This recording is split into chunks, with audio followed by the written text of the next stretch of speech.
The news team has assembled for the basketball version. Starting lineups for Iowa State: DeAndre Kane is coming off a double-double against West Virginia. In that same game, George Niang had 24 points. Melvin Ejim leads the Big 12 in scoring.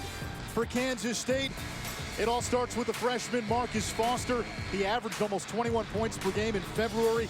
Nino Williams makes his 5th straight start. He gets the nod in place of the struggling Shane Southwell. Thomas Gibson only had 4 points when these two teams played back in January. This is March, a precursor to the madness. The first time these two teams played, Iowa State back on January 25th won 81-75. Kansas State trailed by 12 at the half, tied the game in the second half, but the Cyclones prevailed when Melvin Ejim blocked a potential game-tying 3 from Shane Southwell.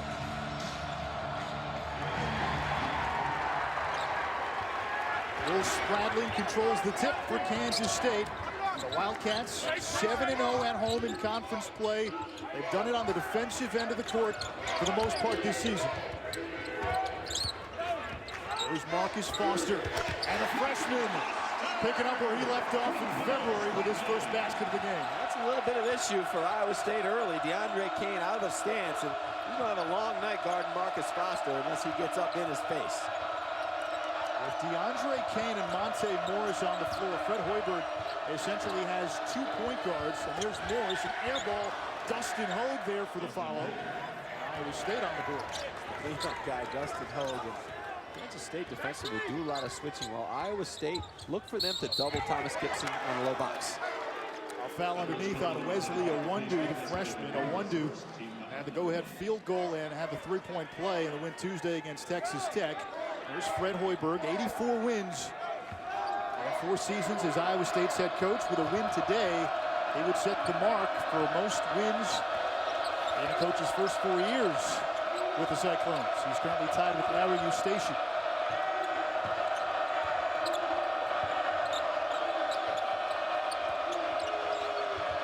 Here's Ejim, lines up for 3. That's way off.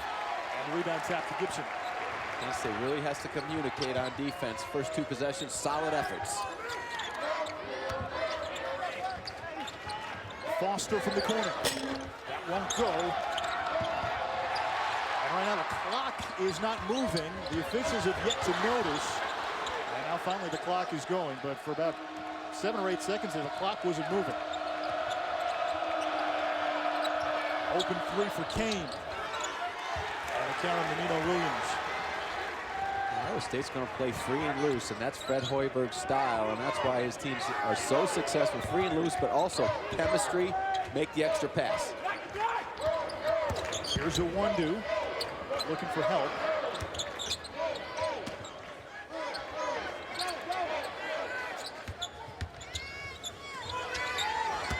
Gibson puts it on the floor. Running hook, and he gets the bounce. Nice move by the big fella. Surprisingly, Iowa State didn't come at Thomas Gibson when he caught the ball. They doubled Cam Ridley every time he caught it in their Texas spring. Expect them to do that more often. I think Fred Hoiberg, that's in their game plan. They just didn't react quick enough. There's Ejim from straight away. Out of bounds to Kansas State. Kansas State #1 in the Big 12 in scoring defense, opponents' field goal defense, and opponents' 3-point shooting. Bruce Weber, this was supposed to be a rebuilding, retooling year, and it looks like they're headed to the dance once again. Well, no one knew about Marcus Foster, and this guy has been lighting it up, not only all season long, but the month of February, just tearing up the scoring sheet, but physical on defense, a lockdown 3-point shooter. And the thing about Kansas State, the staff said their last win on the road at Texas Tech after losing at Baylor on a heartbreaking overtime loss, getting really beat up at Oklahoma, and then finding a way to come back against Texas Tech that may have been their best and most important win to date. And Tim, talking to the Kansas State coaches earlier today, they talked about finally getting a road win. K-State had lost 6 straight away from Bramlage Coliseum prior to that win Tuesday night in Lubbock.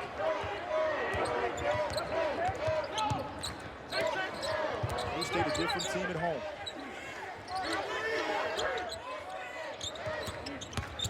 Here's Foster looking for Gibson, and It's out of bounds off of Gibson.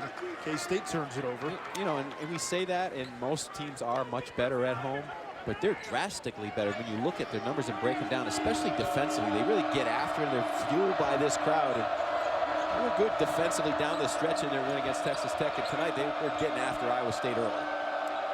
DeAndre Kane has been Da Vinci and high tops for Iowa State. He does it all. He scores almost 7 rebounds per game. Here's Nino Williams down the lane, in and out, and a foul on the floor. And it's against Kansas State.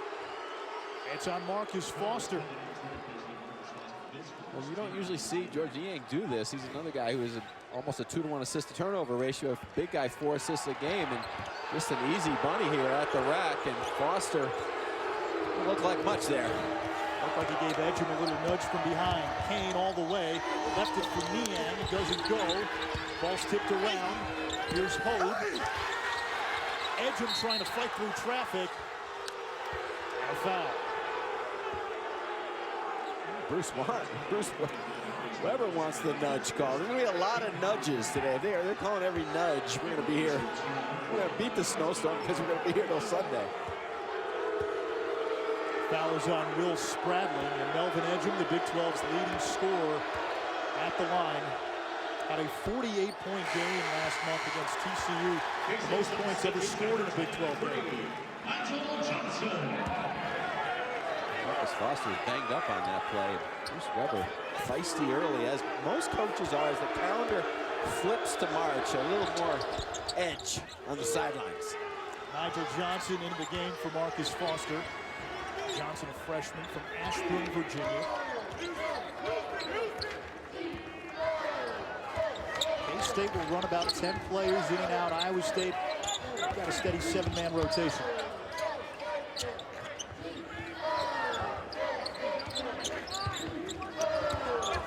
There's a 1-2. Gibson, too strong. It's good patience by Kansas State. They need to be patient because they know Iowa State has a tendency to give up some points on the road. Entry pass to Ejim, good position, and he connects off the feed from Kane. They also have a tendency to find the mismatches and make that extra pass and isolate you on the box. Classic Iowa State basketball. Here's Nino Williams working on Ejim.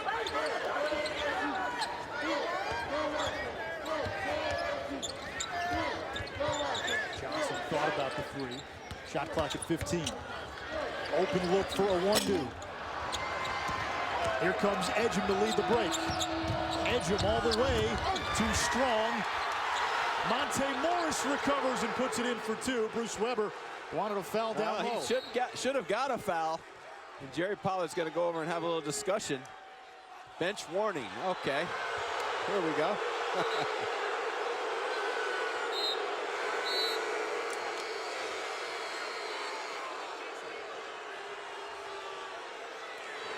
Timeout on the floor with 15:19 to go. The crowd does not like the call. K-State down 3 early.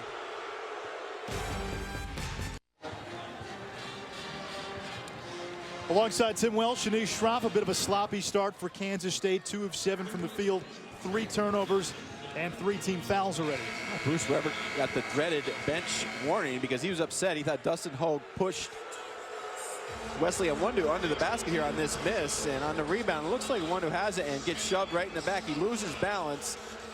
That's one mistake that the officials made, but Wesley Iwundu, if he's got the ball and losing his balance, he absolutely can't pitch it right underneath the opponent's basket for an easy 2. Shane Southwell into the game for the first time, along with DJ Johnson for Kansas State. They're joined by Iwundu, Nigel Johnson, and Spradling. Here's Spradling for 3, no good. Spradling for his career came in 17 of 35 against Iowa State from downtown. Kane gets by Spradling, nice pass to Niang. This team shares the ball so effectively. 19 assists per game, and the only thing about that is not only sharing the ball, but sliding to the open space, and that's what George Niang did. As the defense stepped up, he slid under. Perfect delivery from Kane. Iowa State leads the nation in assists and assist-to-turnover rate as Johnson cans the 3. Nigel Janssen just a 27% shooter from beyond the arc. Well, it looks like Iowa State is going to give up that perimeter shot. They're really packing it in, taking away the paint, aware that Foster is going to drive in when he's in the game and taking away the inside. The outside shots are there. And that's a foul on DeAndre Kane. Look at this beautiful movement here. We said finding the gaps, that's what Kane does. He gets by his man, finds the angle. And then the other side is just Iowa State, hands down on defense, has to present more resistance on the contest on the perimeter. Naz Long into the game for Iowa State as George Niang takes a seat on the bench. Long had 5 threes in the win Wednesday against West Virginia.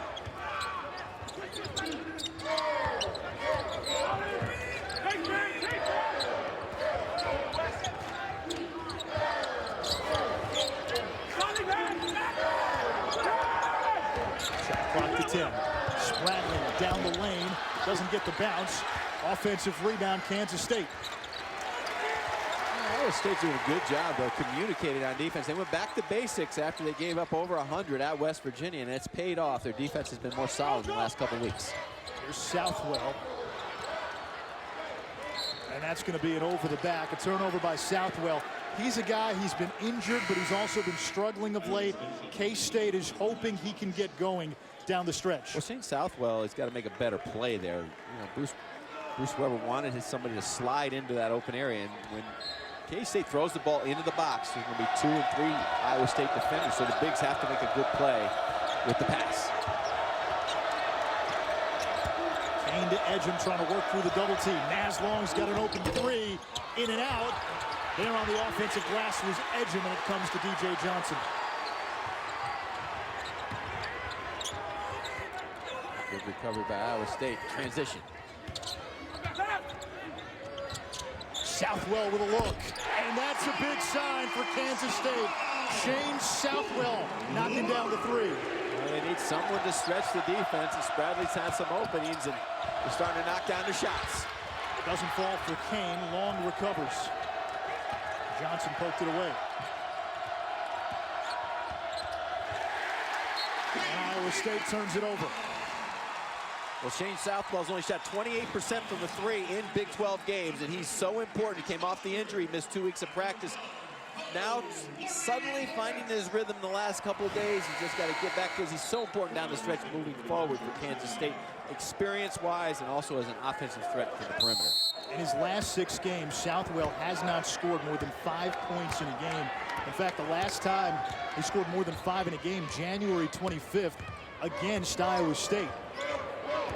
Prior to that 3, he was just 2 of 18 from downtown. He's also a very good passer, so he's a guy who can step up and create from the top as a point forward. Nice move by Johnson off the feed from Nigel Johnson. K-State now suddenly getting into a little bit of a rhythm now, knocking down a couple shots now going inside. 8 unanswered for the Wildcats. Here comes Foster. And DJ Johnson there for the tip-in. And Fred Hoiberg wants a timeout.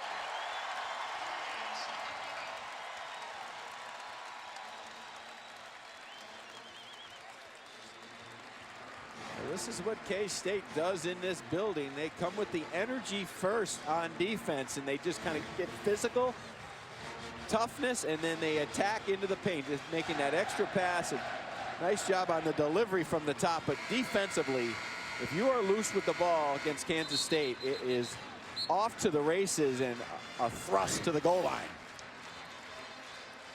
ESPNU is the place for college hoops tomorrow night. It starts at 6 Eastern with ACC Sunday Night Basketball. Florida State takes on Georgia Tech. This is a can't-lose game for the Seminoles. They're currently one of Joe Lunardi's first 4 out. 3rd-ranked Arizona home for Stanford. The Wildcats hoping to get maybe the #1 overall seed. Arizona has won 8 straight against the Cardinal, including a close game up in Palo Alto earlier this season.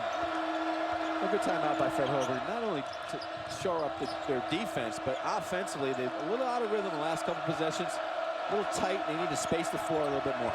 We just saw George Niang bring up the ball. That's common for Iowa State.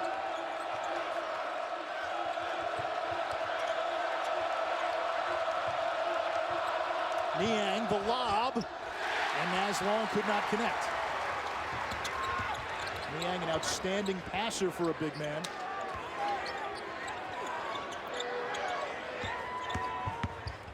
Nigel Janssen finds Southwell. He's hit 1-3 already, and there's two. Well, Iowa State better change their scatter report because Shane Southwell, that ball's coming off his hand perfectly. Confidence early for the senior. Here's Long. He's Iowa State's sniper. That doesn't go. Ejim chases down the board. Back to Long. That's off. And the rebound to Omari Lawrence. And a foul on George Niang. That's two on Niang, with Shane Southwell starting to heat up for Bruce Weber's Wildcats. Confidence building for the Wildcats. 81-75. Niang had 18 in that first meeting.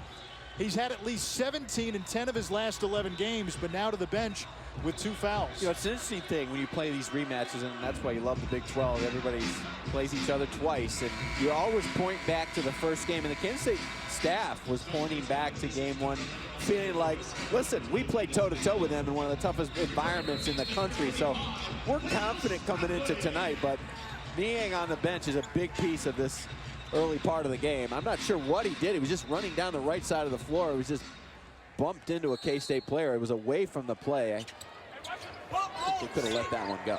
Very small lineup on the floor right now for Fred Hoiberg, as Kansas State is on a 13-0 run.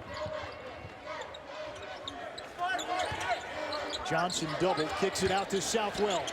And he's got the hot hand, his third 3 of the game.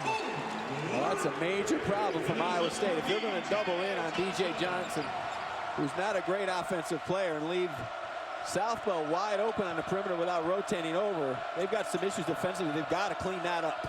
Shane Southwell coming out of his shooting slump. Here's Naslong from the corner, no good, and a foul underneath. Well, Iowa State, clearly their game plan is to double all the bigs down low, but when you double, you have to rotate, and K-State does a nice job of sliding into that open area on ball side, and Iowa State does not rotate at all to the top, and Southwell's feeling it. He mentioned Southwell struggling from three-point range this season, 28%. Last year, he was a 44% three-point shooter. Here's Ejim trying to use the window. Offensive rebound by Dustin Hogue, get a foul. It's on Spradling, and that's 2 on Spradling, 4th team foul. Well, sometimes when you drive to the arena as a coach, you're hoping and thinking and sometimes even praying to yourself that certain things are going to happen in a game. But the K-State coaches this morning were saying, we need Shane Southwell to stretch the floor for us and open it up for our bigs. And so far, message delivered. Ejim's 3 off the mark. Iowa State just 4 of 19. Ejim, though, gets the follow. And that ends a 16-0 Kansas State run. That's Melvin Ejim, the cleanup guy. And K-State got caught leaking out trying to run up the floor before they secured the rebound. Ejim leads the Big 12 in scoring. He's 4th in rebounding. Last year he led the conference in rebounding. Foster for 3. Out of bounds to Kansas State. Early on, the big story here, Shane Southwell coming out of that shooting slump, 3 3-pointers. He was just 2 of his last 18 from downtown entering the game. Kane fell down, no foul. DJ Johnson just drilled him with a screen. Foster to DJ Johnson, spinning, little baby hook is good. And Johnson's got 6 points off the bench for Bruce Weber. Oh, the big fella. Knocking people around with his ball screens and then finishing with the floater with the opposite hand. How about Kansas State? 18 of its 22 points have come from the reserves. A jump hook, a power hook in the lane before the double came by Janssen. Ejim on the inside, and that rattles home.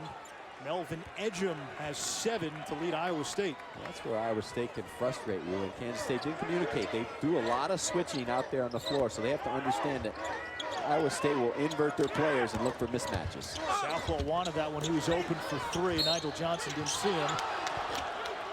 And a foul on Marcus Foster. So 2 on Foster, 2 on Spradling.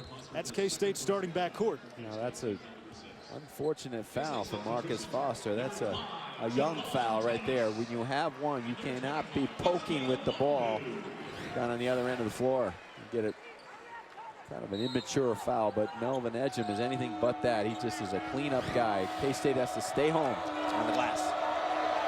Right now, Wesley Iwundu, the freshman, the only starter on the floor for Kansas State. Kane strong to the basket through the contact, no foul.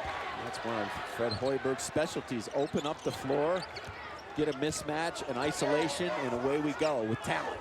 Kane to the rack. Southwell puts it on the floor. Another open look for Southwell. Bingo! He's got 4 threes. Shane Southwell, it's like he's in his backyard or in the playgrounds in New York by himself out there. No one's even trying to contest him. Kane tied up with Iwundu. Jump ball, possession arrow to Iowa State. I mean, Iowa State is just a lack of communication or maybe even effort defensively, because Shane Southwell is just wide open. He just slides out. Good screen by DJ Janssen, and I believe it's Dustin Hogue just gets floored by the screen and doesn't even fight through it. Southwell, a senior, really had been slumping of late. Had a foot injury, was injured against Kansas, missed a couple of games. Really didn't even look right in the win Tuesday against Texas Tech when he went scoreless in 20 minutes, but he looks to be healthy, and the shot has been falling for him early on. And again, give Shane Southwell all the credit in the world, and Kansas State. That was a very nice set, a little fade screen away from the ball, a little misdirection, but Iowa State's got to clean up their communication. Either they're going to have to switch out on those big screens by DJ Janssen or fight harder through them, or else Shane Southwell's going to set some big records in here today. Iowa State in the bonus, and DeAndre Kane gets the front end of a 1-and-1. Tim, DeAndre Kane, you talk about impact transfers. I'm not sure anybody has made more of an impact than Kane, who came over from Marshall. In years. I can't remember more of an impact transfer. Just more of a complete player, a Big 12 Player of the Year candidate for sure, and a guy who just had some issues at Marshall with maturity, and he admits those, but everything's been almost perfect here. Yeah. Under the mayor in Ames. Kane has been a model citizen for Fred Hoiberg, and you talk to the coaches on this Iowa State staff, they say all the maturity issues, the issues with technical fouls, that's all behind him. That's a great story. I mean, they found a way to become a leader. Gibson follows his own miss, 27-17, a 10-point lead for the Wildcats. That's just barreling your man. Back it into the rim. On the block at the other end, but we've got a foul.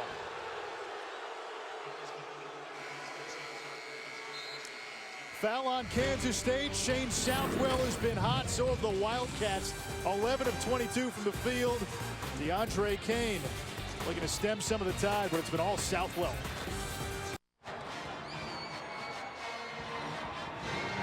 Kansas State 11 of 22 to start out. They've got a 10-point lead. Iowa State struggling early on, just 7 of 24 from the field.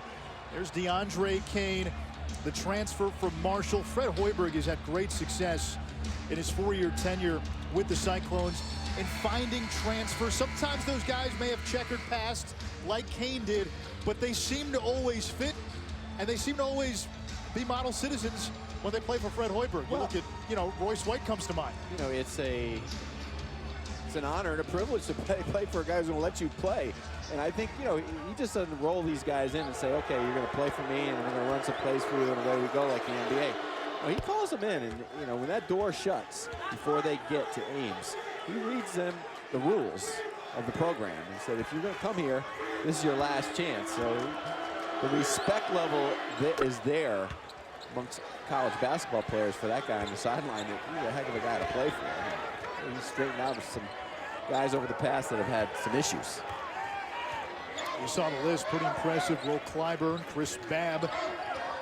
They've got a kid, Jameel McKay, who will be eligible next year, a transfer from Marquette, who they really like. They think he can be a shot blocker and somebody really that Iowa State hasn't had since the likes of Kelvin Cato. State's showing a little matchup zone out of this last time out. Gibson underneath. He's got 6. He only had 4 when these two met in January. Well, the NBA is a game of makes and misses, but college basketball, it's who gets the best shots. And right now, it's clearly Kansas State getting a lot of easy shots. Iowa State 0 for 8 from downtown. Remember, Kansas State, best three-point defense in the conference. Lawrence lost it. Out of bounds, last touch, Iowa State, so Kansas State keeps it.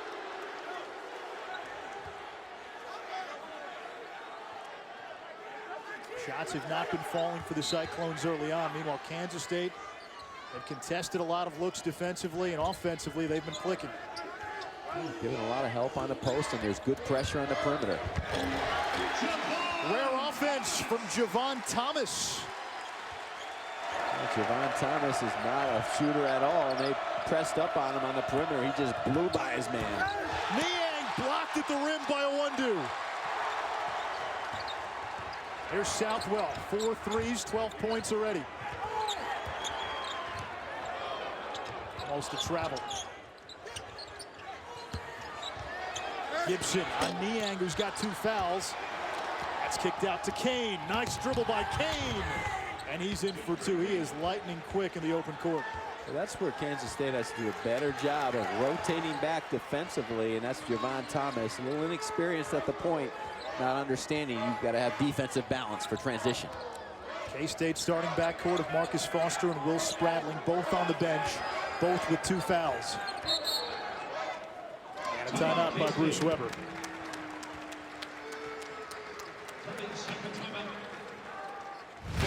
It is Bracket Builder Week, and a couple of teams looking to build their tournament resumes tomorrow on ESPNU at 12:30. Virginia takes on Florida State. Then at 2:30, Tiffany Mitchell in South Carolina taking on the Lady Vols of Tennessee. It's all part of Bracket Builder Week tomorrow on ESPNU.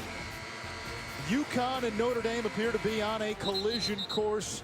The Huskies 29-0, 16-0 in the American. Remaining regular season game for UConn Monday at Louisville. Notre Dame now in the ACC, so we don't get to see them in the regular season. And Notre Dame with 1 game left as well on its ledger. Well, DeAndre Kane, this is what he does, is he finds a way just to get out in transition. He's got that killer crossover and just kind of an underrated speed to the rack.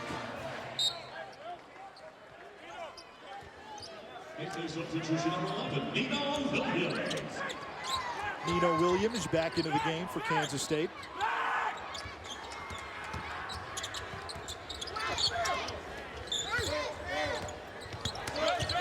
There's Javon Thomas, and he's fouled. Foul is on Monte Morris, his first. And Javon Thomas' minutes have gone down over the last few weeks in league play because he didn't practice the first half of the season, so his understanding of the defensive concepts that Kansas State has sometimes has kept him on the bench, because Kansas State does a lot of different things, and they have a lot of different schemes defensively, especially with their switching and help side. And that is a rare made free throw by Thomas, who was just 15 of 45 from the stripe before that last attempt. The amazing thing is that he gets to the line so much for a guy who can't really shoot from the perimeter. That just gives to the fact of how great he is and tough he is getting to the rim. He bucks the odds. He makes both free throws. Thomas, a guy who really couldn't practice with the team, couldn't play until late December due to an eligibility issue, and it's been baptism by fire for him the second half of the season. Well, one thing that Javon Thomas is a really good on-ball defender. Kane strong to the basket. DeAndre Kane has 8. You might say, well, why isn't he guarding DeAndre Kane? Because if he does, Fred Hoiberg will see that and immediately post up DeAndre Kane down in the box.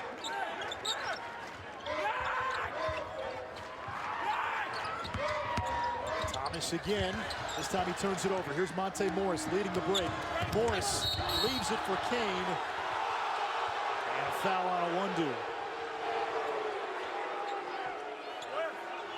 Better defense on that last possession by Iowa State. And Javon Thomas, this is why his minutes sometimes are limited, because he forces things into the rim. But here, coming back the other way, Kane just runs over Owundu. It looks like Owundu just was sliding just a tick.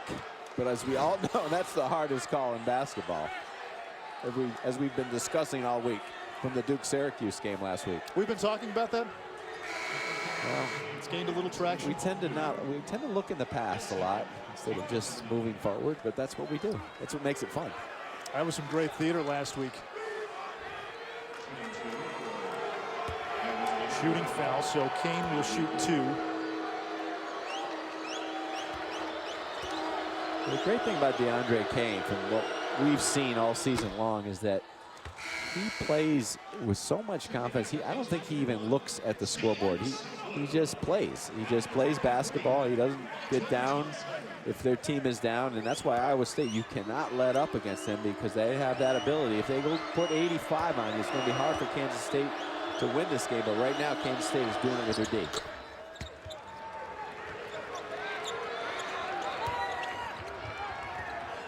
Kane, one of the best all-around players in the country. You put him up there with Shabazz Napier.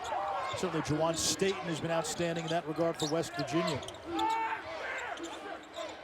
Nigel Johnson's hit 1-3 already. That one hits the back iron. Offensive rebound by Gibson. Here's Southwell. He's got 4 threes. Finally misses. Thomas shovels to Gibson for 2. Precision passing by K-State. Precision passing and wanting the basketball a little bit more, attacking those misses and those 50-50 balls off the glass. K-State, a lot of energy right now in this building. Kane knocks down the 3, and DeAndre Kane with 13 to lead the Cyclones. Well, Kane and Hold, though, on this end of the floor have to be more of a presence in the lane defensively if they're going to play this small lineup with Niang out and get up on the rim for rebounds.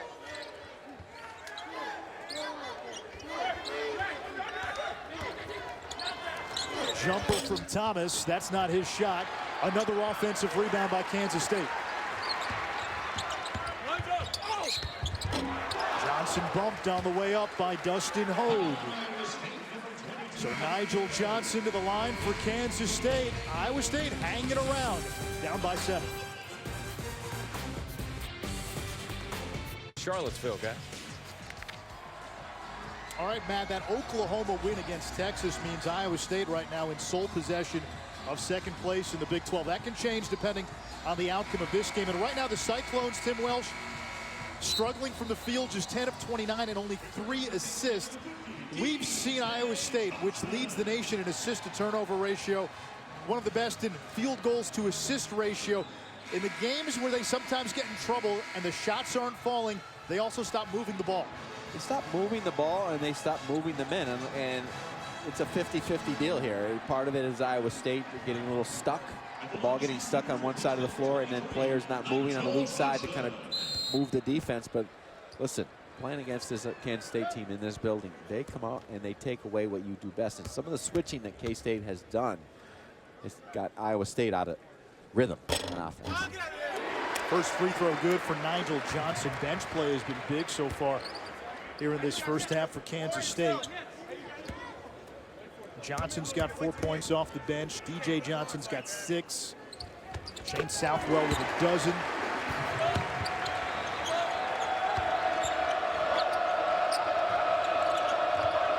Monte Morris brings it up for Iowa State. He leads the nation in assist-to-turnover ratio, almost 6-1. He's on pace to shatter the NCAA record. They're really up in him. They're getting into his vision. They're making it difficult for him to get any clean angles. Ejim knocks down the 3. He's got a dozen points and 10 rebounds already. Kansas State rode in on the post and really didn't rotate out quickly. Not a lot of pressure on the perimeter, but Iowa State good passing on the perimeter for the extra pass. All of a sudden, only a 2-possession game. They tighten up their defense. With Foster out of the game, they don't have that explosive scorer for K-State. Southwell has been the scorer in the first half. He leaves that one short, gets his own miss, falls down, tied up. And Kansas State able to get the timeout. Shane Southwell called the timeout, so K-State calls time with 2:26 to go, and they'll keep it. They have the possession arrow anyway.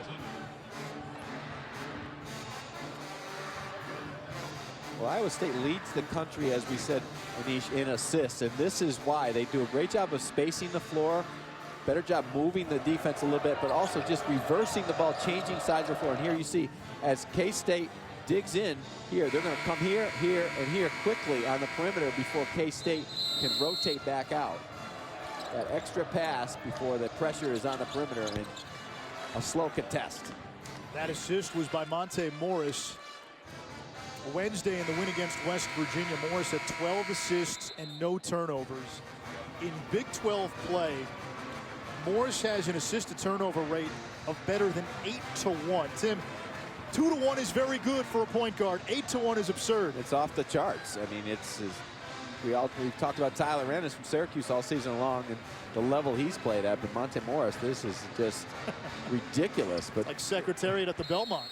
This goes to Fred Hoiberg in his system, but also DeAndre Kane playing with a guy like him. It makes it a lot easier, making good decisions, and Kane is taking him under his wing. Kane trying to spread his wings, and he's fouled underneath. And Kane went down hard. Well, absolutely. I think you're going to look at that as a hard foul. That could be a flagrant one. There's no question about it. Now, sometimes the fall to the floor is not caused by the foul, it's off balance, so I guess they're not going to look at it. But looked like he was making a play for the ball. Yeah, it does, but he comes right down on his shoulder as well. And this is absolutely excessive contact. I think that should absolutely be looked at. And that's why we have the rule. I don't know why these guys are not looking at the play. When there's a crash like that at the rim, that's the reason the rule is in. It takes a minute to come over here and get a look at that. I mean, here, he makes a play on the ball, but there's excessive contact after he makes a play on the ball and causes him to crash to the floor.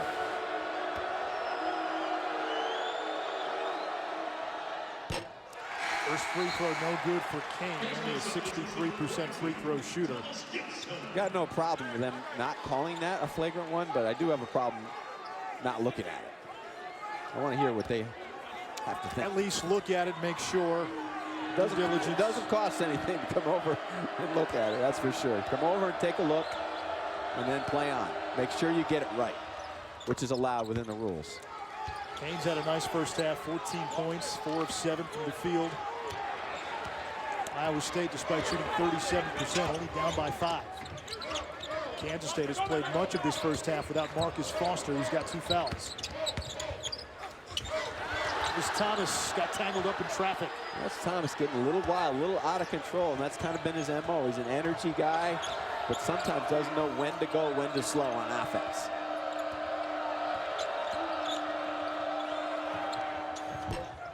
Three not there for Ejim.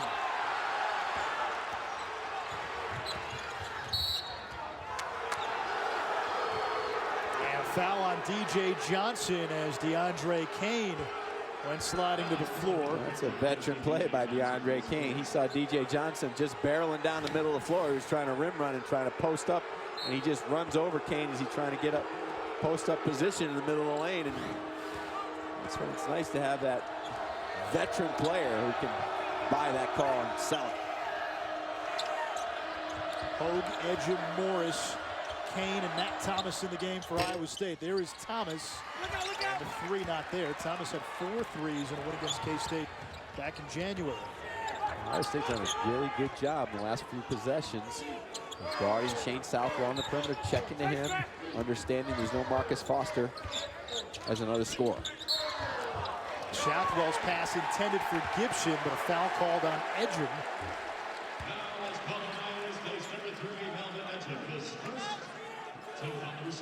K-State going down to the low post to try to go into Gibson. He's an important piece, especially with Foster out of the game. It gives them some sort of presence as a scorer in the lane.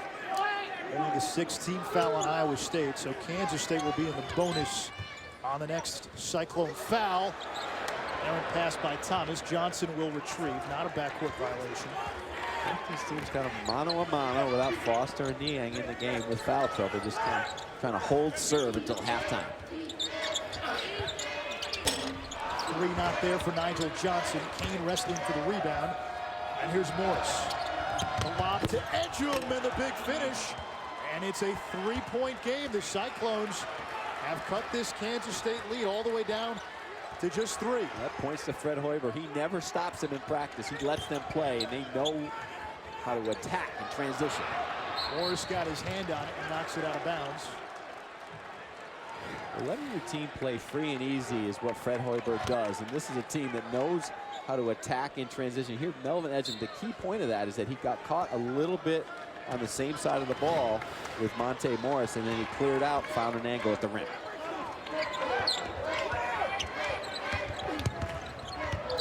Second differential between game clock and shot clock. Gibson working down low, spins off the rim. Janssen there for the putback. And DJ Janssen with 8 points off the bench here in this first half. DJ Janssen just came from the free throw line, and Iowa State's players were watching the play, wanting to get out in transition. Final seconds, Kane's got to shoot it. It'll count if it goes. It does not, and Kansas State will go into the locker room with a 5-point lead. K-State, 5 of 12 from downtown. Shane Southwell, 4 threes, a dozen points. Time now for the SportsCenter U halftime report. Here's Matt Schick. Thank you, Anish. Kansas State going for their 15th straight home win, a 5-point edge on State not getting much from its bench. Naz Long, who was great against West Virginia, 0 for 4 from downtown in the first half. And you see what Southwell had done in his previous 6 games. 2 games in there that don't count because of an injury, but he's come alive. And for Kansas State, just not today, but going forward as well. If Southwell can perform at the level that he's used to performing at, it's a big boon to Bruce Weber. Well, Iowa State finally, after a couple timeouts, Fred Hoiberg said, listen, I can go out and make those shots in my suit. You've got to get out and guard him on the perimeter. And they did a better job in the last 8 minutes of the half, not allowing Southwell any clean looks. But now they have another issue. Marcus Foster's back in the game, and he only has 2 points. And I wouldn't bet you can keep him at 2 today. He's averaging 20 in the month of February. Foster only played 7 minutes in that first half. Kansas State 39-3 when leading at the half under Bruce Weber. Foster, Spradlin, Nino Williams, Owundu, and Gibson. Starting 5 for the Wildcats. Here's Gibson in traffic. He missed the dunk. And Hogue chases down the loose ball. Just drives you crazy. An absolute perfect set coming out of the halftime, and they got Gibson posted up right at the rim, just couldn't deliver. 5 starters for Iowa State on the floor to start the second half. Niang, who missed that hook, along with Hogue, Ejim, Kane, and Monte Morris.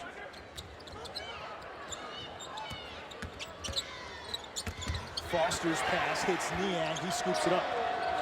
Good team defense by Iowa State, just closing the door quickly when Foster tried to get into the gap.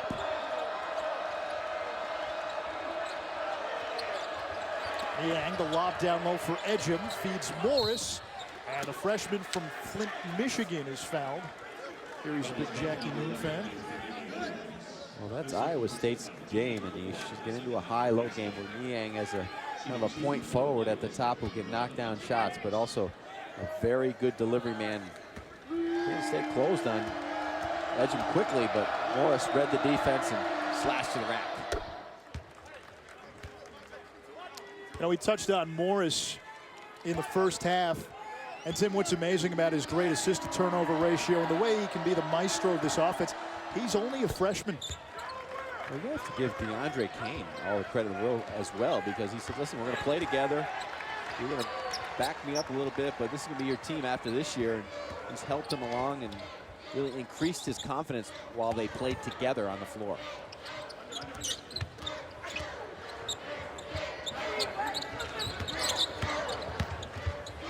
Spradling in trouble. Owundu through the contact. Well, Wesley Owundu and Marcus Foster made all the plays down the stretch at Texas Tech, and they are huge for Bruce Weber.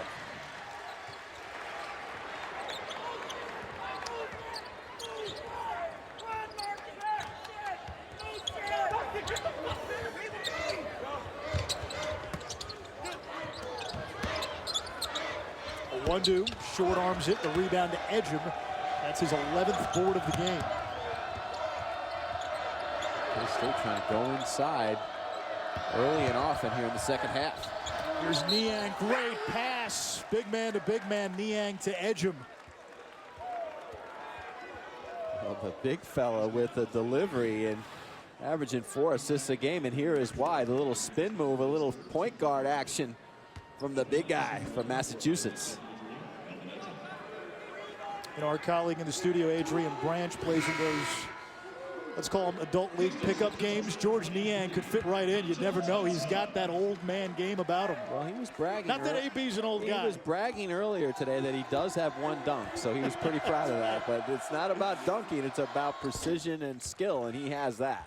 He was trying a few at the end of shoot-around. It looked like a struggle.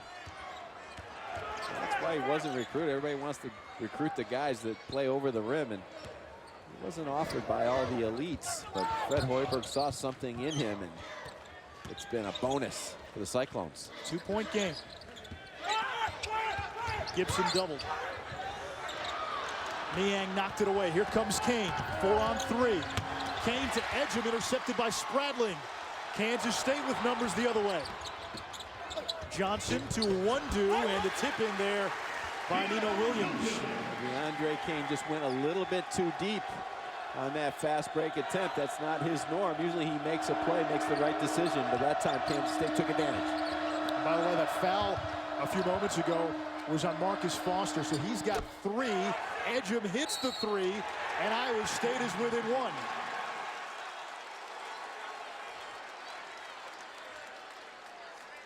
And Ejim just got teed up. Well, we saw this happen against West Virginia.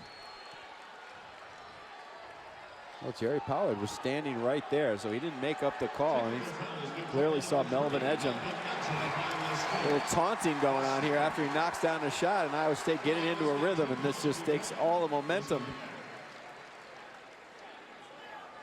We didn't see it there, but Gerry Pollard saw something. He was standing right there. He's a veteran official. He's not going to let this thing get out of hand. And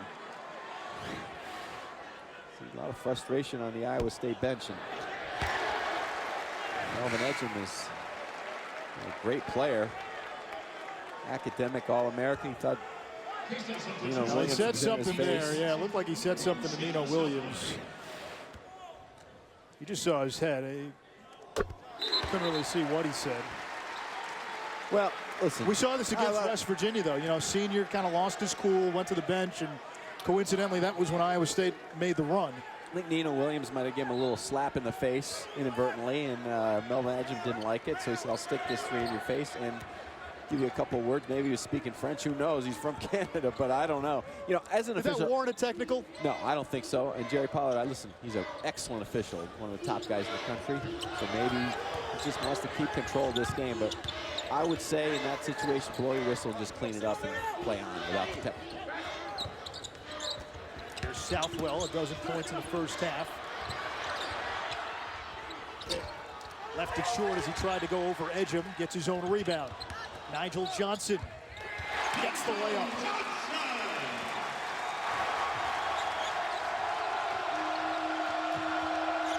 And the crowd re-energized. Kickball violation. A nice move to the rim, and Nigel Johnson is going to have to make these plays with Marcus Foster on the bench. Just great little head fake. Got Niang off balance. Ejim's got 20 points. Niang only 1 of 5 today. Ejim, another 3. Air ball. And Kane was out of bounds, so Kansas State gets it.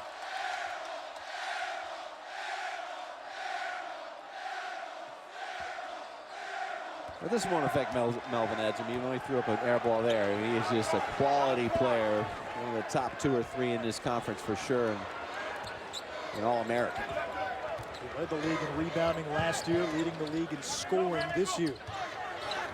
Johnson's pass picked off by Ejim. Ejim on the breakaway, and that silences the crowd. Well, that's in the first half, Iowa State, when they trapped down in the box, they did not rotate on the weak side, and they've cleaned that up. They look very aggressive defensively right now. And Marcus Foster on the bench with 3 fouls for Kansas State.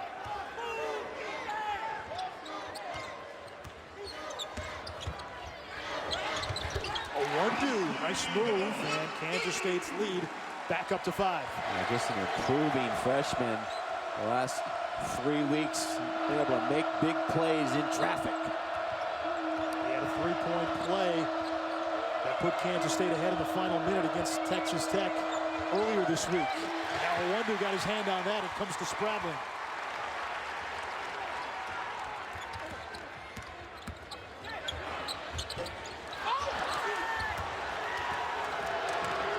Cyclones with numbers. Kane. And he will shoot 2. The foul is on Spradling, so 3 on Spradling, 3 on Marcus Foster. Number 3 doing the work for Iowa State.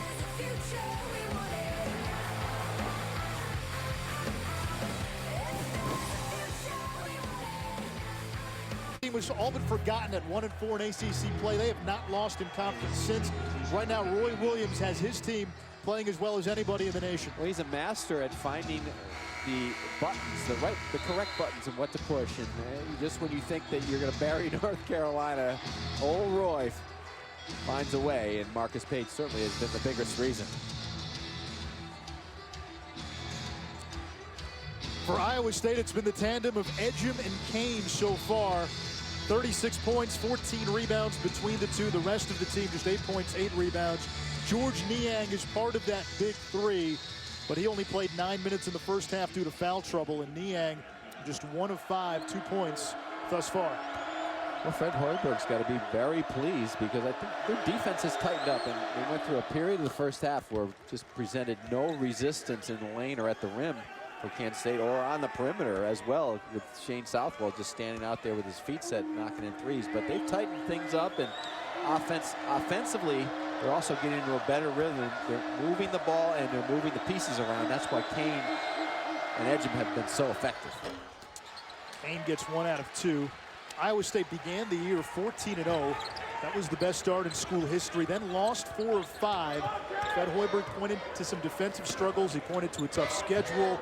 Since then, though, the Cyclones have won 6 of their last 7.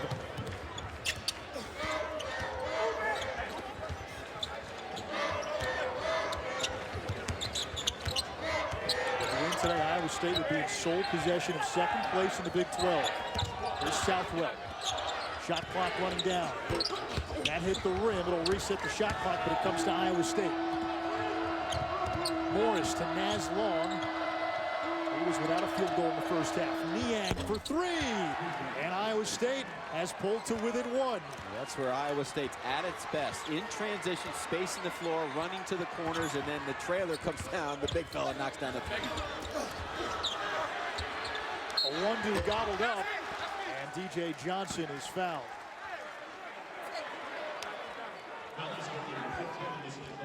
George Niang, this is what he does. He just kind of gets forgotten as he just almost walks down the floor.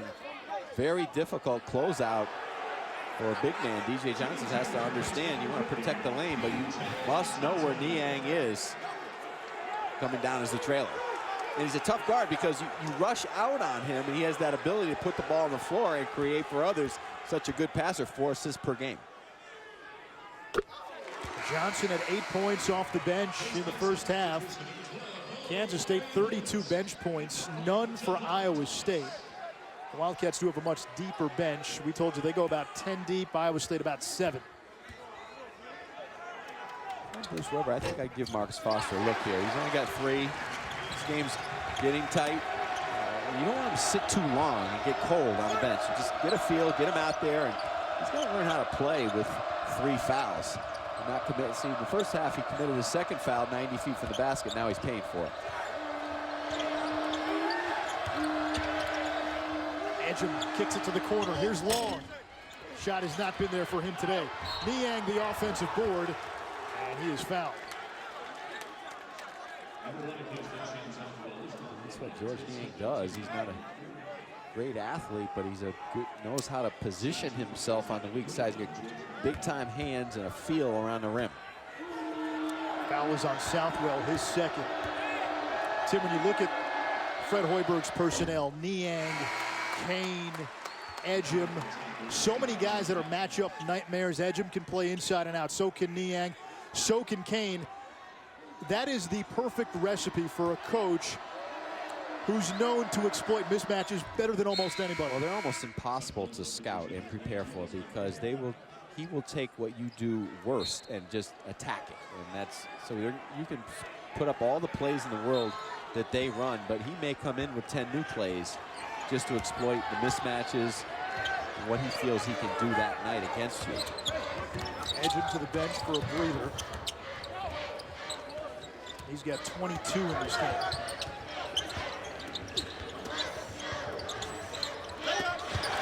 Sit on the inside. And a dozen for DJ Janssen. So Janssen and Southwell both in double figures, both coming off the bench. That's really nice offense by Kansas State. Spacing, extra pass, isolation.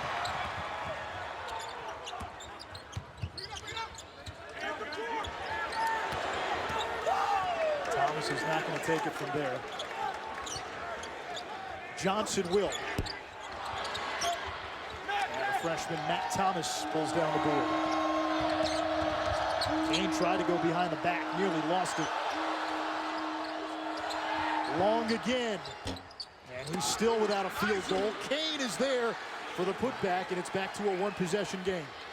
Well, Iowa State, they just hang around, and push the ball at you and keep putting pressure on your defense. Right now, Kansas State looks a little fatigued, a little less confident on the offensive end.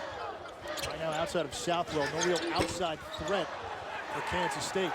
The difference there is that shot was contested the first half. It was not. Long decides to drive it. The three wasn't falling. And then Long called for the foul. That looked like it was going to be a foul or a travel on DJ Janssen, but it's the foul on Long. We got a 2-point game, 11:55 to go in the second half.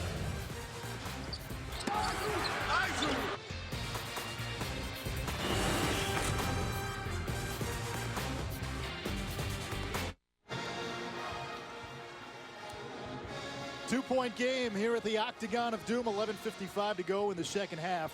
When you look at Iowa State, you look at their big three of DeAndre Kane, George Niang, and Melvin Ejim. 45 points in the game so far today. On the season, all three are averaging better than 17 points per game in conference play. No trio on the same team has ever averaged individually 17 points each in Big 12 games. Iowa State's big three could be the first, and that is one of the best triumvirates, if you will, in the Big 12. Well, I only know that as the big three. That's what we say in Boston, the big three. But in this league, it's more than the big three at Iowa State. You've got some great players, a lot of different teams, of course. Markel Brown, Marcus Smart, LeBron Nash, who battling KU tonight. The original triumvirate, Caesar, Pompey, Crassus missed the cut. Well, Iowa State is so successful with their big three because they all complement each other so well. Marcus Foster in the game for Kansas State, playing with 3 fouls. One's tied up on the way to the basket, but it's a foul on Matt Thomas. Make it Dustin Hogue called for the foul. It always amazes me how the center official makes that call when the play gets beyond him in the lane where the ball is in front of the lead official. He has a great angle. It looked like a held ball to me. Kansas State perfect at the foul line today. 9 for 9 in the game. It's been a struggle this season. They're actually last in the Big 12 Conference in free throw shooting, just 65% on the season.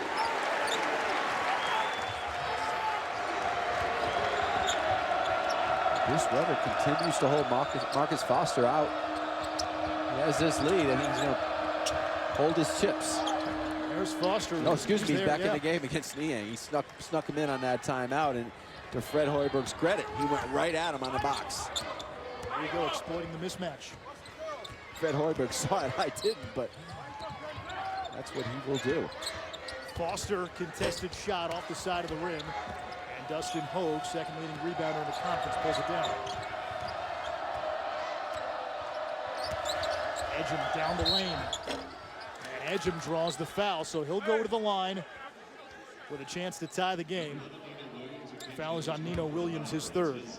Interesting to watch what Fred Hoiberg will do offensively. Marcus Foster back in the game with the 3 fouls. And right now he's guarding Matt Thomas, but he's going to try to get Marcus Foster in a switch, knowing that Kansas State does a lot of switching. So they'll set some screens where he'll get matched up against a Niang like he did on the last possession, or a Melvin Ejim down on the box. And Tim, you mentioned it, Foster, he sat for most of the game, just 1 of 5. He's got to get back into game flow. Yeah, I mean, I thought that last 3 may have been a little quick. Probably after you sit for a while, just get back in the flow, maybe try and get to the rim, get to the free throw line. But the important piece is that he's back in the game for Bruce Weber down the stretch. Tied at 55. Iowa State last led at the 14:36 mark of the first half. Southwell has missed 6 in a row after the hot start. Wild shot, but Southwell able to draw the foul. Third foul on Melvin Ejim.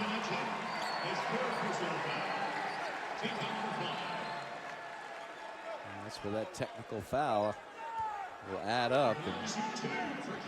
And they need his physicality defensively, because Kansas State is trying to attack Iowa State in the lane, in the post.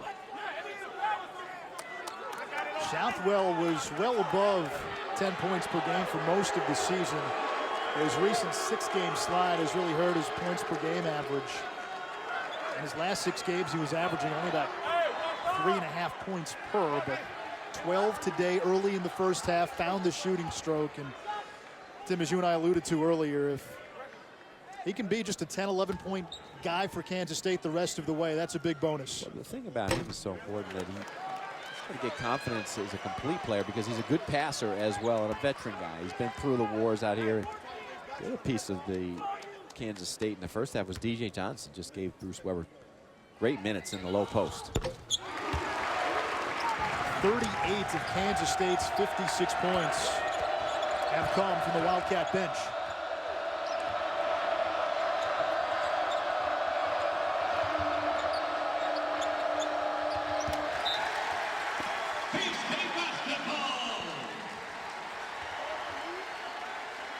Iowa State trying to go into the low box, and Fred Hoiberg claps. That doesn't bother him. That's what they're trying to do. They're trying to isolate down low and trying to get to the rim.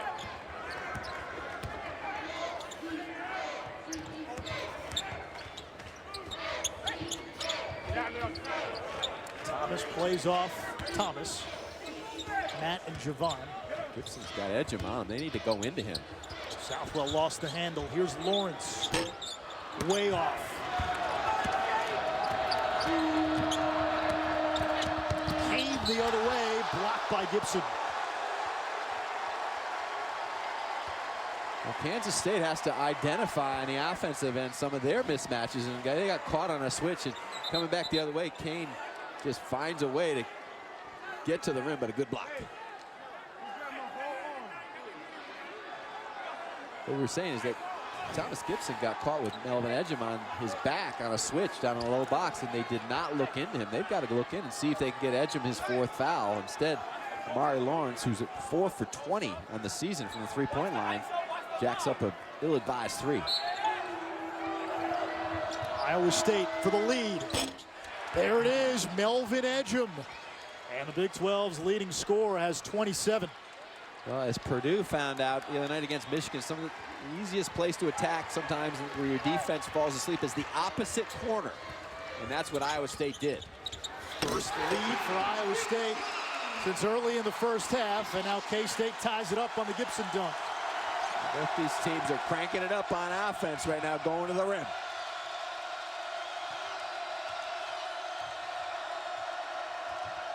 Thomas all over Kane. Here's Matt Thomas. Offensive rebound. Ejim had it. Here's Southwell. Driving on Niang. Kane the other way. And he's fouled by Javon Thomas. So DeAndre Kane will go to the line with a chance to give the Cyclones the lead. And he's taking some punishment today. Well, Thomas Gibson, they need to keep going into him. He's doing a very, very good job on the low box, just creating space, carving out space, taking that big backside of his. And here on the pick and roll, good footwork and a nice delivery at the rim. And Iowa State's going to have some major problems with him, but Kansas State has to look in him. He's working hard to get open. That's the problem sometimes. When a player sits so long, it's so important for you. It's hard for him to get back in that rhythm, especially when he's young. Marcus Foster just looks out of rhythm right now offensively. And until he gets back into rhythm, Kansas State should go right into Thomas Gibson. 17, 6, and 5 for Kane. Typical day's work for him. He's 6 of 9 from the line. Sunday on ESPNU, Georgia Tech visits Florida State. The Seminoles, one of Joe Lunardi's first 4 out, have to beat Georgia Tech, have to beat BC, and then the Seminoles close out the regular season next Sunday, home against Syracuse, Arizona, Stanford. The Wildcats hoping to get the #1 overall seed. Arizona has won 3 straight. Beat Stanford earlier this year, 60-57 in a close game. 1-point lead for Iowa State.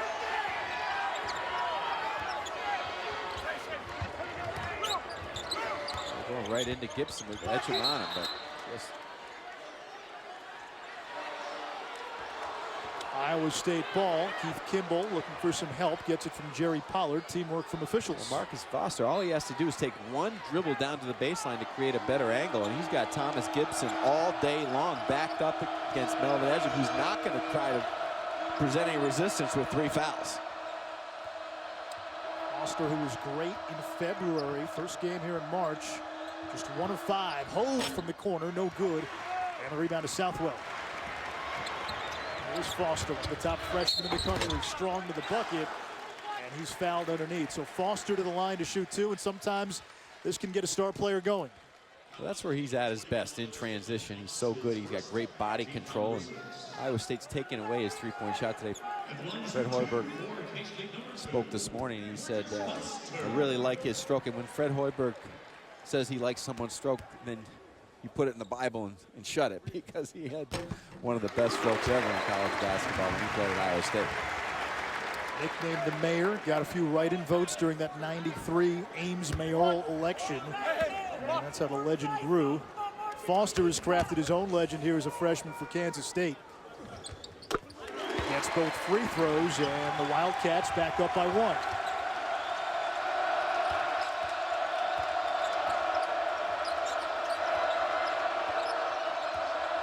I would imagine Fred Hoiberg's going to go into Kane and see if he can get Marcus Foster to go to the bench with 4.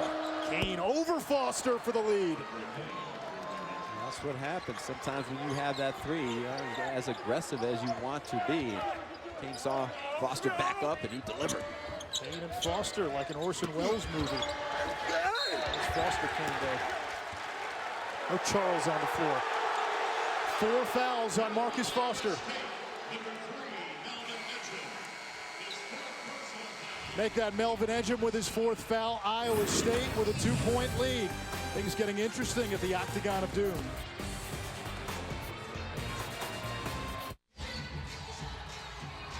Alongside Tim Welsh and Ish Shroff, before we went to break, Melvin Ejim, the Big 12's leading scorer, and Iowa State's high man today with 27 points to go along with 13 rebounds, picked up his 4th foul. So now if you're Fred Hoiberg, how long do you keep Ejim on the bench? And I guess the bigger question, who's got to step up now in Ejim's stead? Well, you've got to keep him on the bench for a while, because of the fact that Kansas State's done a nice job of identifying mismatches, kind of a la Iowa State, and they were looking into Thomas Gibson. They didn't give him the ball on a few possessions there where he was working to try to get Melvin Ejim that 4th foul. Now George Niang's got to step up and defend Gibson. We'll see what type of resistance he presents down low. Gibson at the line, 10 points, 6 rebounds. He was a non-factor when Iowa State beat Kansas State back in January. Gibson had just 4 points in that game. Really impressed with his footwork, just carving out space, getting big, staying low. That's where Iowa State's having trouble fighting around him, and they're going to probably have to step through Thomas Gibson and totally front him, because I'm not sure Niang can battle him down low one-on-one. 1 out of 2 for Gibson, so the Cyclones still have a 1-point lead. Here's Matt Thomas, down low to Hogue, he bobbles. Hogue lost it, but was fouled, and if that's Spradling, that's 4 on him.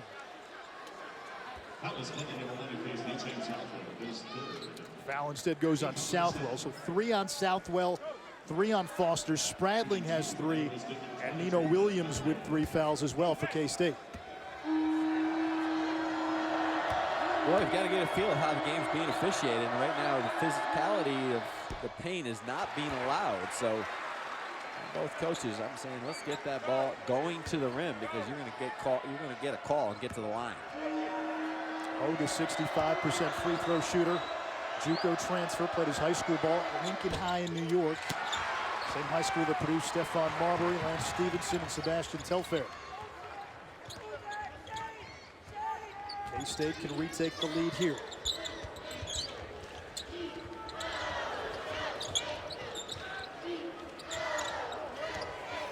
Foster just 1 of 5. Gibson won't go from 18. George Niang did a good job. They ran that low post box-to-box screen to try to isolate Gibson. He just fought around him, got big in front of him down in the box. They couldn't get it into him. Skip pass from Kane to Morris.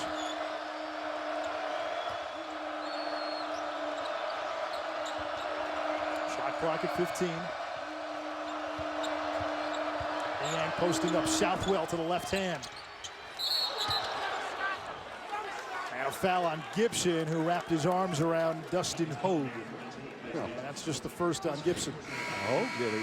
He was blocked out here, but he just kind of slithered around, used that wiry frame and got underneath Thomas Gibson. And it's been a welcome surprise for Iowa State how well he's played this season. Cyclones in the bonus.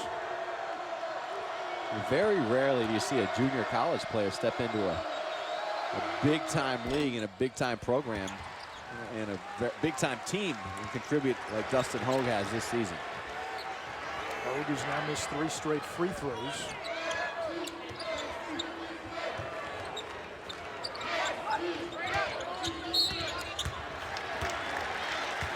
And a foul on Kane as Foster tried to go around DeAndre King. So 2 on the Marshall transfer. Both coaches have identified what we just talked about, that you're going to get the whistle, so keep attacking to the rim. Kansas State in the bonus as well, so Foster at the line. And February, almost 21 points per game. Also shot 49% from downtown. There's some talented freshmen in the league. Is he the freshman of the year in the Big 12 right now? I would say no. Wiggins? I would go with Wiggins first. Yes. But it's close. Oh, very close. Well, you can't look at his numbers and what he's done for Kansas State without saying he's one of the best, not only freshmen, best players in this conference. 5 ties, 6 lead changes. K-State back on top.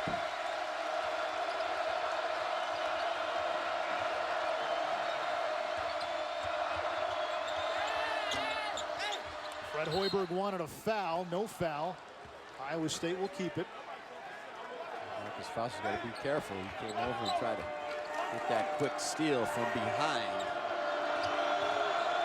He's got to stay on the floor for the offensive end for Kansas State.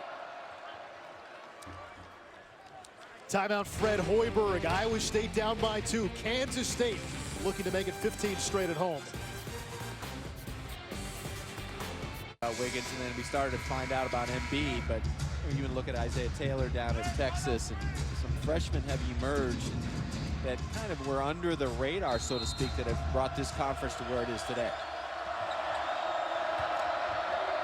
Iowa State has scored at least 70 points in every game this season. Hogue chases it down. Niang puts it on the floor, lost the handle. Hogue trying to do the dirty work, and the rebound by Gibson.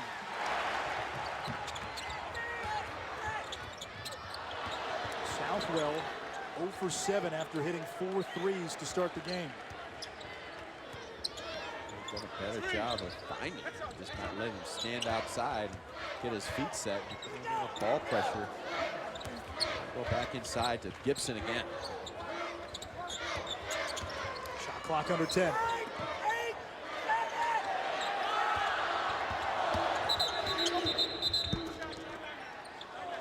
And Bruce Weber calls a timeout with 3 seconds on the shot clock. Women's college basketball Sunday on ESPNU, part of Bracket Builder Week. Virginia, Florida State at 12:30 Eastern. South Carolina and Tennessee, a battle of 2 top 10 teams in Knoxville. That comes your way at 2:30 Eastern.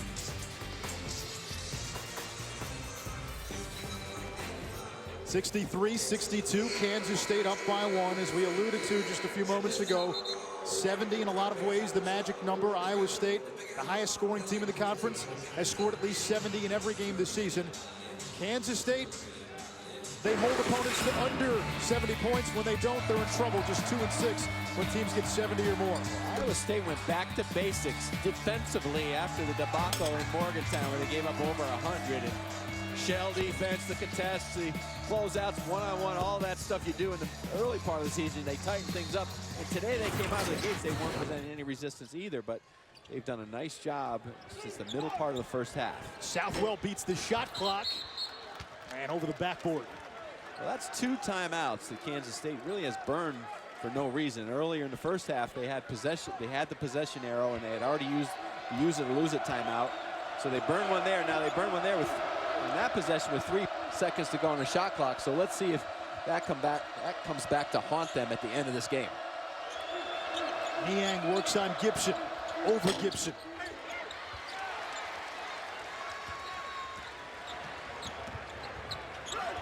Ejim picks up Foster, now Kane on the switch. Spradling without a field goal today.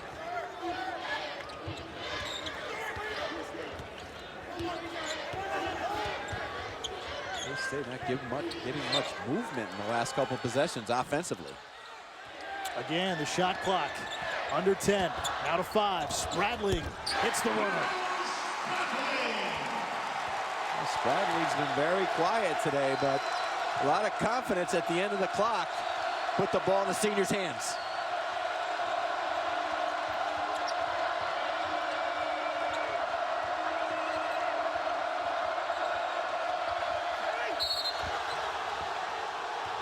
Foul underneath,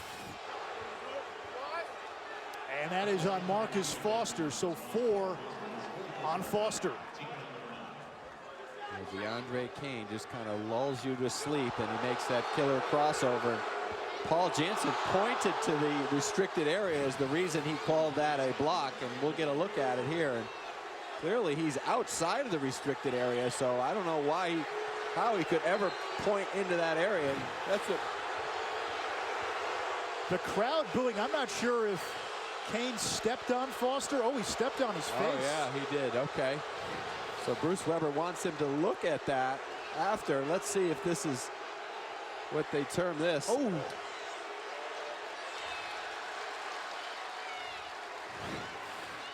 And that's what Bruce Weber right now is telling Paul Janssen.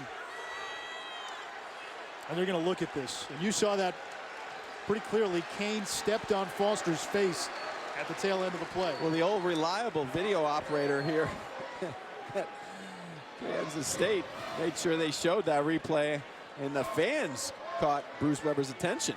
Well, they showed it on the Jumbotron. That's pretty clear. Well, it's pretty clear, but is it because he lost balance, or, you know, he's moving forward? I do not think that was intentional. Right, and that's the question. Was it intentional? Was he trying to keep his balance up as he was going underneath the basket?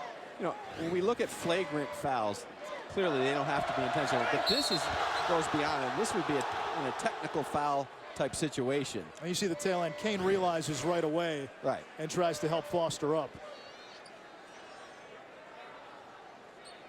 Either way, the original call is going to stand, which was the foul on Foster, and that's 4 on Marcus Foster. Which Paul Janssen pointed, as they're supposed to do, when the defender does not get his feet set outside of the restricted area, he points, and that's the signal to say he was inside the restricted area, and that wasn't even close. He was at least 2 steps outside of the restricted area, so I don't know why he pointed. Sometimes the officials use that as an out, but we can find out very quickly with our crack staff in the truck.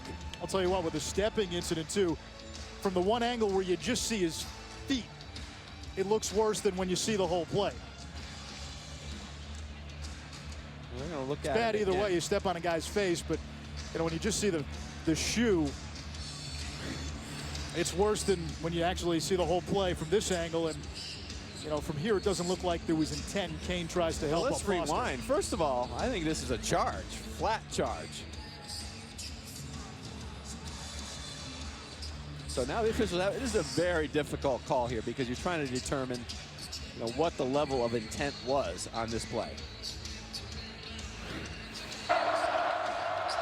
First of all, Marcus Foster clearly gets set outside of the restricted area, draws the charge. Paul Janssen said, points to the restricted area, calls the block, saying he was not outside the area, and then Kane steps on him in the face. And listen, I would tend to give DeAndre Kane the benefit of the doubt just because of his reaction. His momentum was carrying him forward. I mean, listen, it's very hard, difficult to stop yourself. I think once he saw his foot make contact. The initial replay we saw, which was just the foot to the face, kind of gives you the appearance of intent, but then when you see Kane try to help up Foster, you can tell that's not the case.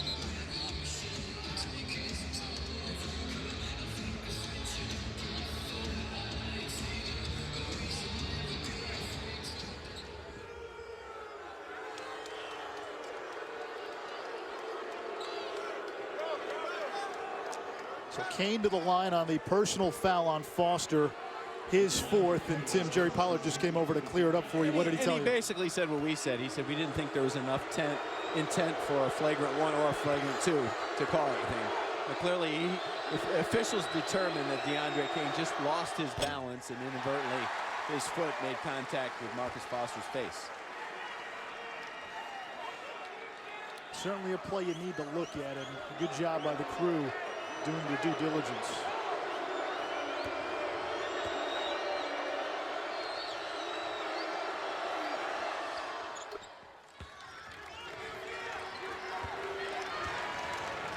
Melvin Ejim in the game with 4 fouls. Foster also playing with 4 fouls for Kansas State.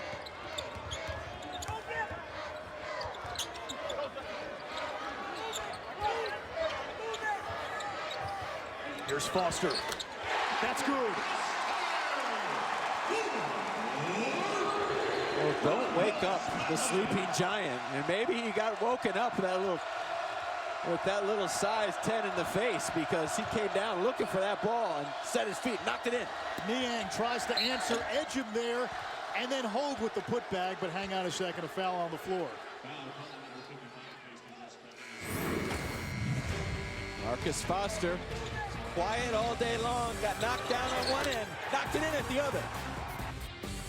Their strength of schedule, the great wins early in the season over Iowa and Michigan, also BYU on the road. And this team is resilient. They just keep coming at you. They don't get down at all when they get scored on. They just keep coming at you. And if they can tighten their defense up down the stretch and get out to Marcus Foster, State could steal one here, but Kansas State looks very confident on both ends of the floor.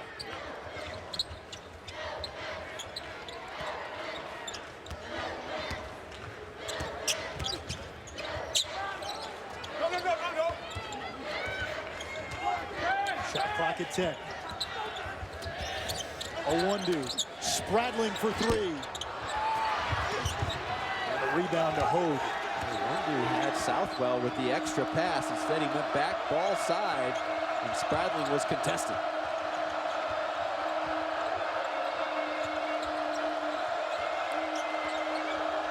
Original starting 5 in for Iowa State. Niang. No good. Hogue the offensive rebound, and Ejim the tip in. It's a 2-point game, and Melvin Ejim's got 30. Well, Fred Hoiberg said it. We don't run any plays for him, hardly at all. That's how he gets his points. He's just a cleanup guy.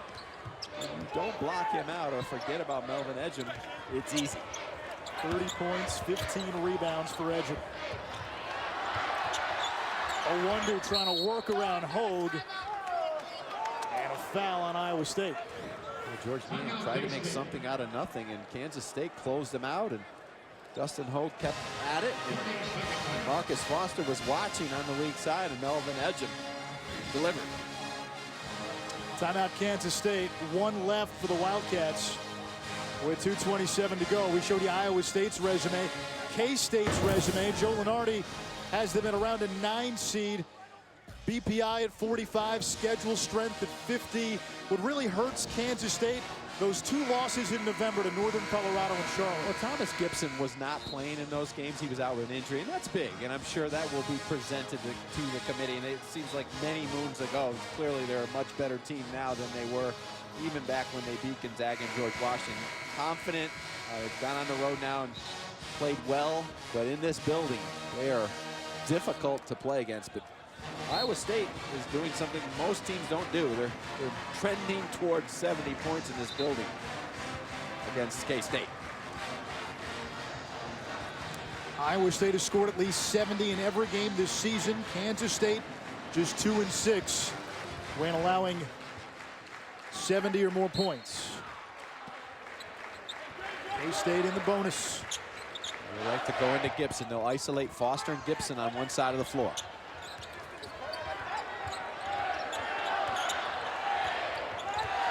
Again, shot clock running down.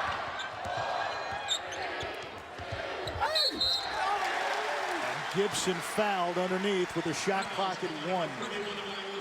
That is there. George Niang has done a pretty good job since he's been matched up with Thomas Gibson. But Kansas State, when they move the ball and space the floor and change sides of the floor, Gibson does a great job of reposting on ball side, and he puts that big backside into your chest and stays low, and he's got the mitts. He catches everything and finishes at the rim. Kansas State 17 of 19 at the line today. That's far better than their season average of 65%, which is last in the Big 12. The thing about Iowa State wants to trap and double Thomas Gibson, but he's getting such deep position it's almost impossible, because when he catches it, he's right at the rim. All he has to do is turn, and he's at the iron. Iowa State can tie with a 3.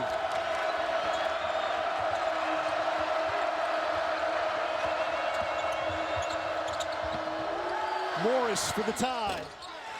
And it is 69 all with less than 2 minutes to play. That's not a set play. That's just playing basketball. DeAndre Kane drives the baseline, and he knows when he drives, someone's going to slide it to the opposite corner, the shooter.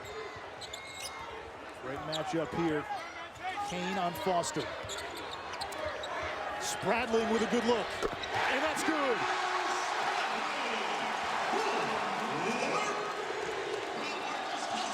That's perfect offense. K-State coming off the quick screen. Niang tries to answer. Foster skies for the rebound. He fell down, upended by Hogue. And the foul on Dustin Hogue. Well, Iowa State kind of lulls you to sleep as they drive baseline, drive to the rim. Opposite man will slide down on the weak side of the baseline for that outlet for the knockdown. And then the simple screen down, weak side, a little pin down screen for Spradling, catch and shoot. Perfect pass right in the pocket. Both teams in the double bonus, so Foster will shoot 2.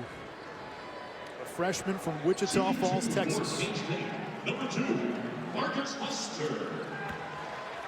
Only 9 points today. He's been plagued by foul trouble. Will Spradling's had a lot of difficulty getting those free looks. Kansas State's tried to run a few sets for him, but that was the first time he really came off a pin down with his feet set, stepping into the pass for the shot. Something to keep in mind if it comes down to a free throw shooting contest. Kansas State does not have a player on its roster better than 75% from the free throw line. In fact, only 3 players in the rotation shoot better than 70% from the stripe. Kane all the way to the basket. It's not there. He goes for the swipe, but a 1-2 able to hold on.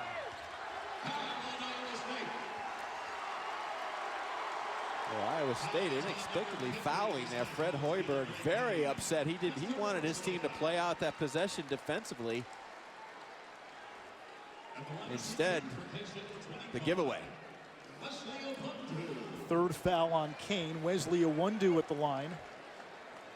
It's way too early to start fouling when you're only down by 5. Just gotta trust your defense. Owundu makes the first, and this time he's got real friends to high-five at the foul line. Had the moment in the Texas Tech game where he was shooting a technical and went through his routine, even though there was nobody there to high-five.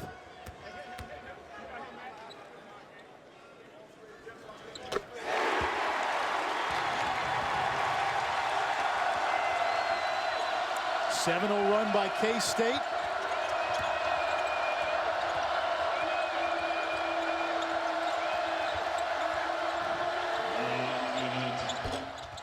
Three-pointer no good. Thomas gets a clean look. Off the mark. Rebound top to Southwell. Southwell escapes the pursuit. Owundu left it for Gibson, who wasn't ready for it.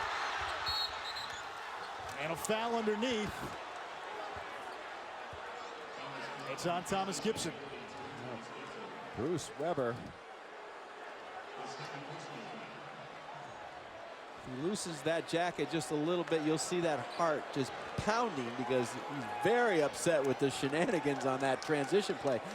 Either go get the easy, direct bucket or pull it out. And they got a little too cute.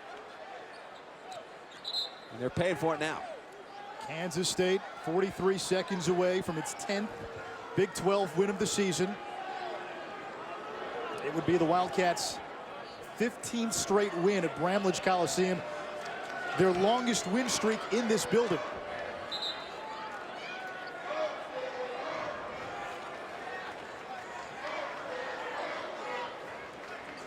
Shooting two for the Cyclones, number 21, Matt Thomas.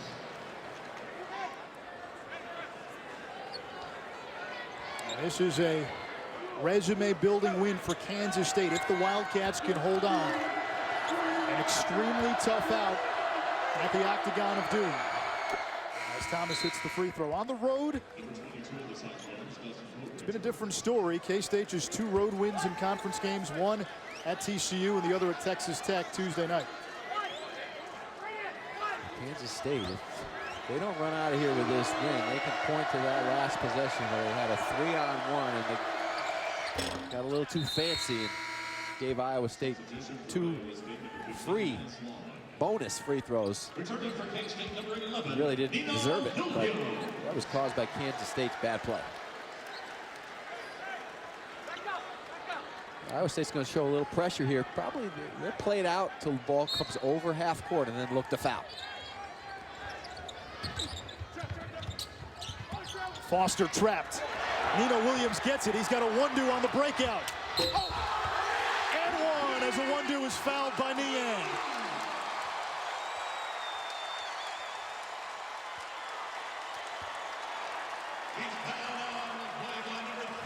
This is just an absolute perfect job by Kansas State. And the one thing you teach your teams, especially against teams that don't press, if they get desperate at the end of the games, look to burn them. Don't be hesitant. Look over the top because they're not used to playing this type of game.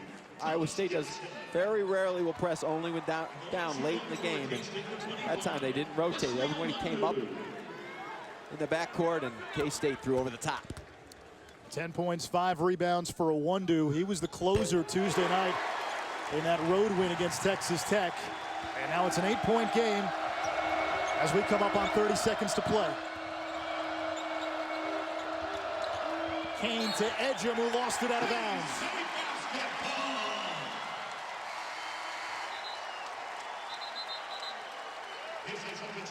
Well, Iowa State does not play these, Kansas State does not normally play these games in the 80s or mid-70s and feel very comfortable, but today the offensive execution down the stretch was beyond good as they looked to isolate mismatches. Thomas Gibson and their bench was huge in the first half.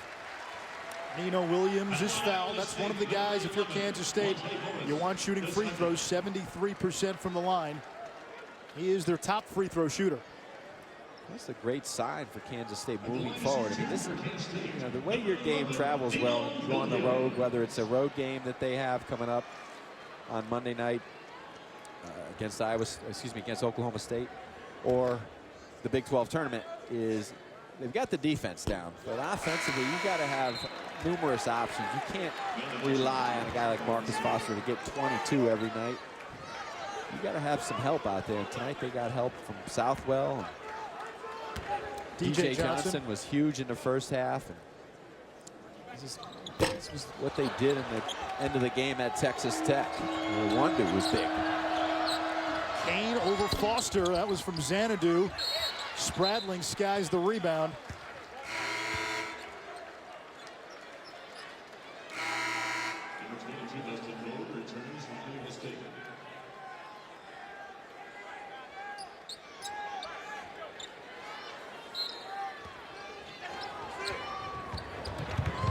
K-State trying to inbound against the press. Spradling. He's fouled. It's his fourth. Well, everyone talks about the magic of Hilton Coliseum, and rightfully so, but Bruce Weber and his crew have put a little stamp on this home court, the Octagon of Doom. It's going to be 15 in a row, it looks like.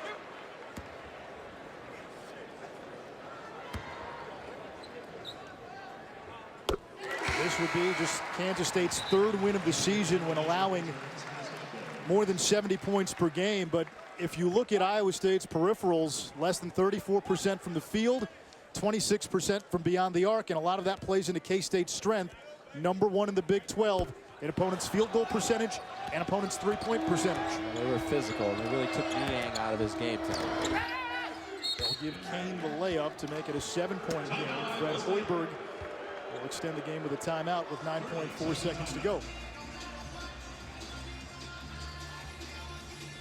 For Iowa State, next up, Baylor Tuesday, and then Oklahoma State next weekend. Those are the two remaining opponents for Kansas State as well. Just in the flip order, they have Oklahoma State Monday and then Baylor next weekend. Interesting matchups for both these teams because those are two desperate bubble teams that need wins against the likes of K-State and Iowa State. You know what, as a coach, you're never comfortable about, everyone talks about seeding ad nauseum this time of year, but I'll tell you what, these two guys aren't even feeling comfortable about totally being in the tournament, because you don't want your team to feel comfortable, even though they clearly both are, because then you stop getting better. And I think both teams showed a lot today. Iowa State defensively looks like they've tightened some things up, but give Kansas State all the credit in the world. In this building, they are just almost unbeatable. Kansas State has set a record here at Bramlage Coliseum with its 15th straight win at the Octagon of Doom. 80-73, your final score. For Tim Welsh and our entire crew, I'm Anish Shroff. We wish you a good night from Manhattan. Now let's go back to the studio with Matt Schick. All right, thanks, guys. Nice work there. Kansas State with a 7-point win on Iowa State. All Kansas State does, win at home at Bramlage.